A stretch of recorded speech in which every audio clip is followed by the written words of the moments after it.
I've heard a lot of noise around Disney for the last couple of years, and I think they were also on some level really in the focus during the pandemic because of what was going on with parks and whatnot. And I think this is going to blow over.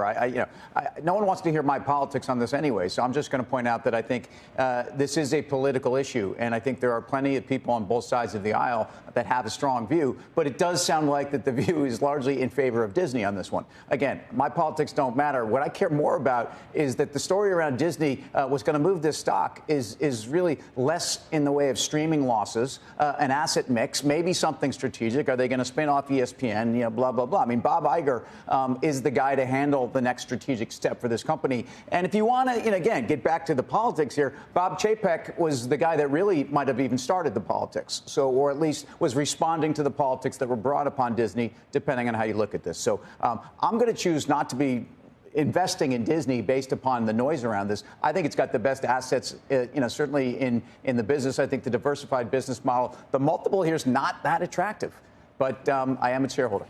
It's interesting. Back in February, when they reported their fiscal Q1, you remember the stock had just had this massive run, and then they put up this beat on the EPS. They talked about costs. It was one of Iger's first times to really speak to the street again. I know he's been doing that for decades here, and the stock gapped up, and then it closed on the low of the day, and then went down like 20% from those opening highs. So to Tim's point about valuation, I mean, there's a lot of stuff that Bob Iger is going to have a honeymoon period. He's going to be able to do a lot of things. And I think to Tim's point about this kind of tit for tat with Desantis, I mean, if you had to ask me, I'd bet on Bob Iger on this one. OK, like Disney's been there for 100 years. It's going to be there for another 100 years. And it really seems about a lot of culture war BS, Also, Disney, largest employer in Florida, to your point. Yep. It's not something that I think is a winning issue if voters have to decide. But to the point I would just say is, like, if there's some of the stuff that we're seeing about the consumer, I don't think some of the stuff we're seeing about streaming, I don't think this is probably going to be a great quarter and a great guide when they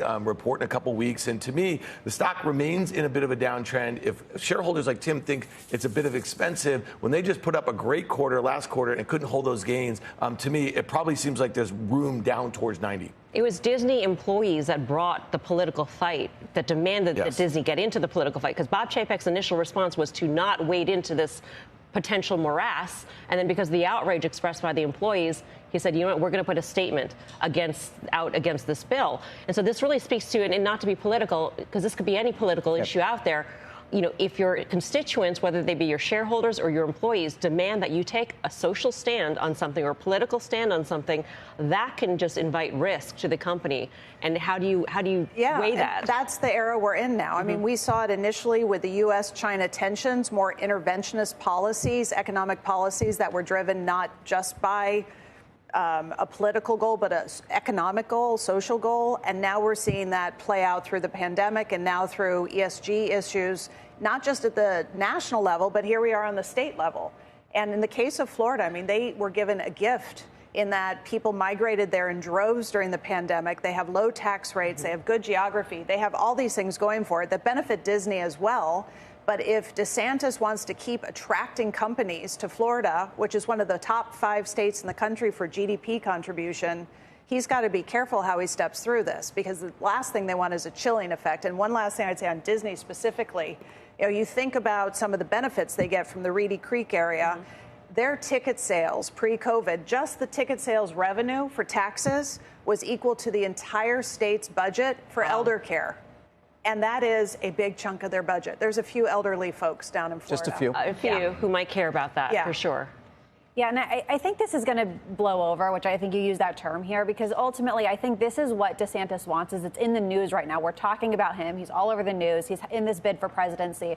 So I don't know how much this is going to go, but he wants the publicity, and, what's bad publicity at the end of the day, and I think that's what they're getting. But ultimately, I think when you look at something like a Disney stock, I think this news is going to blow over. I think it's selling off specifically on this. I would not worry about that. I do think it trades pretty expensive, but I think over the longer term, there's a lot of opportunity here, especially Iger has just stepped into this role. He's just starting to have some of those layoffs to cut costs, but I think there's going to be more down the line with him, and I wouldn't put it past him.